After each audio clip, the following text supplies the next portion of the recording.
আসসালামু আলাইকুম। এই হচ্ছে আমরা এখন আছি রূপসদি বিলের পাশে। আপনাদেরকে একটা ভিউ দেখাচ্ছি।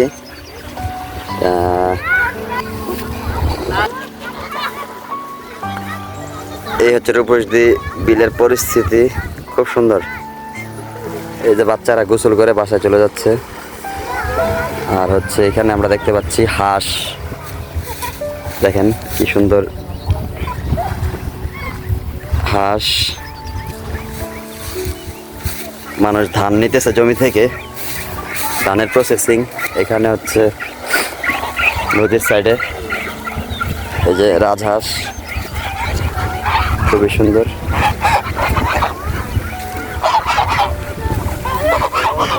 চারিদিকে অসাধারণ ভিউ, পাশে একটি রাস্তা, এই যে হাঁস।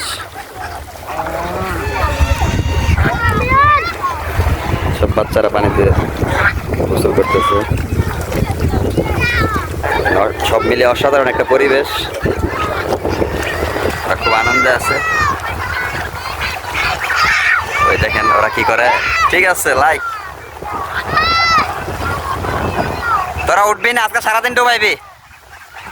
এদিকে হচ্ছে ধানের চাষ। আর আমাদের ওই বাইকার দাঁড়িয়ে আছে, বাইকার। সব কিছু মিলে খুবই অসাধারণ।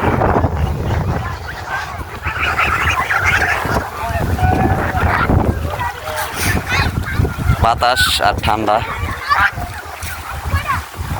এই হচ্ছে গ্রামের ভিউ। আর হচ্ছে এগুলো আমাদের নিত্য নতুন ভিডিও না, রেগুলার দিয়ে থাকে। আর আমি হচ্ছে বানাইছি স্পেশালি দাদার জন্য, ভিডিও দিয়ে থাকে।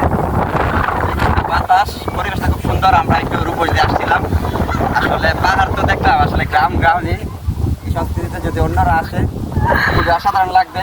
আর আমরা অন্য সংস্কৃতিতে যাওয়ার কারণে ওই দিন বলছি যে পাহাড় খুব সুন্দর, কিন্তু গ্রাম আরও অসাধারণ। যারা রেগুলার থাকে তারা হচ্ছে বুঝতে পারে না বিষয়টা। দূর থেকে যারা আসে তারা বুঝে। যেমন এই নেচারটা আমরা হঠাৎ করে আসছি ব্রাহ্মণবাড়িয়া থেকে, এখানে আইসা পরিবেশটা খুবই সুন্দর লাগছে। তো সব কিছু মিলে অসাধারণ। আর ভিডিও থাকবে, আর আপনারা যদি পাশে থাকেন আর পুরো ভিডিওটা দেখেন। আর যারা যারা ভিডিও দেখছেন সকলকে অসংখ্য ধন্যবাদ। আর নেক্সটে আরও সুন্দর সুন্দর ভিডিও আসবে, দেশ এবং বাহির, দেশের বাহির সব মিলে আসবে। সকলকে ধন্যবাদ। আজকের ভিডিওটা দাদার জন্য বানাইছি। তো যাই হোক, দাদা খুব খুশি। ধন্যবাদ সবাইকে। আজকের মতো এখানেই শেষ। আল্লাহ হাফেজ।